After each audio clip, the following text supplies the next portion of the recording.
আসসালামু আলাইকুম, সবাই কেমন আছেন? আল্লাহর রহমতে সবাই ভালো আছেন। গরিবের রান্নাঘরে আপনাদের স্বাগতম। আজকে আমি নিয়ে এলাম আপনাদের সামনে আর একটা রান্নার রেসিপি। আজকে আমি রান্না করছি পাঙ্গাস মাছ। মাছটা আমি ভেজে রেখেছি, আমার ভাজা প্রায় শেষের দিকে। মাছটা আমি এখন তুলে নেব একটা পাত্রে। মাছটা আমি লাল করে ভেজে নিয়েছি, দেখেন। এরকম লাল লাল করে ভেজে নিলে মাছটা খেতে অনেক মজা লাগে।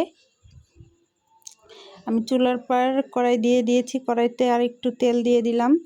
আমার পেঁয়াজ কাটা ছিল, কাটা পেঁয়াজটা আমি দিয়ে দিচ্ছি,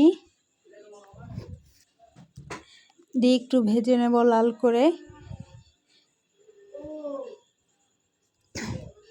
এরপরে বাটা মশলা আমি দিয়ে দিচ্ছি, জিরা বাটা, আদা রসুন বাটা দিয়ে একটু ভেজে নেব। ভেজে নিলে যে আদা রসুন পেঁয়াজের একটা গন্ধ থাকে, এটা থাকে না। এরপরে আমি গুঁড়া মশলা দিয়ে দিচ্ছি, হলুদের গুঁড়া দিয়ে দিলাম, ধনিয়ার গুঁড়া দিয়ে দিলাম, মরিচের গুঁড়া দিয়ে দিলাম। দিয়ে আমি একটু এটা ভেজে নেব হালকা। একটু পানি দিয়ে দিলাম, পানি দিয়ে আমি আর এটা কষিয়ে নেব। আলু, পটল আর মুখি কুচু আমি কেটে রেখেছি, স্বাদ মতো লবণটা আমি দিয়ে দিচ্ছি। এখন আমি কেটে রাখা তরকারিটা দিয়ে দিচ্ছি, দিয়ে এটা আমি ভালোভাবে কষিয়ে নেব। তরকারি যত কষাবেন তত মজা লাগে, কষানো যত ভালো হবে তত স্বাদ লাগে।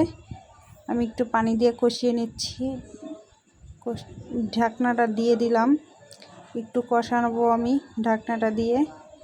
কষানো আমার হয়ে গেছে, দেখেন। আমি আর একটু নেড়ে দিচ্ছি, আমার কষানো প্রায় শেষের দিকে। আমি তরকারিতে পানি দিয়ে দিব, একটু ঝোল ঝোল রাখবো তরকারি। আমি পানি দিয়ে দিয়েছি, আমি এটা আবার ঢেকে রাখবো কয়েক মিনিটের জন্য। দেখেন তরকারিতে এখন আমি মাছগুলা দিয়ে দেব।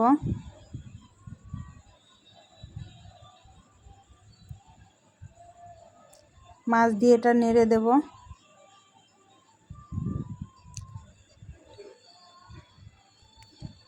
দেখতে কি মজাদার লাগছে।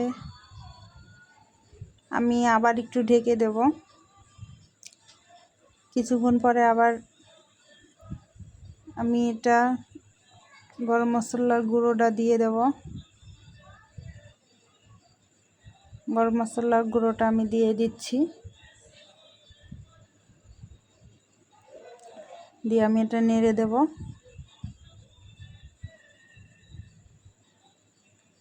দেখেন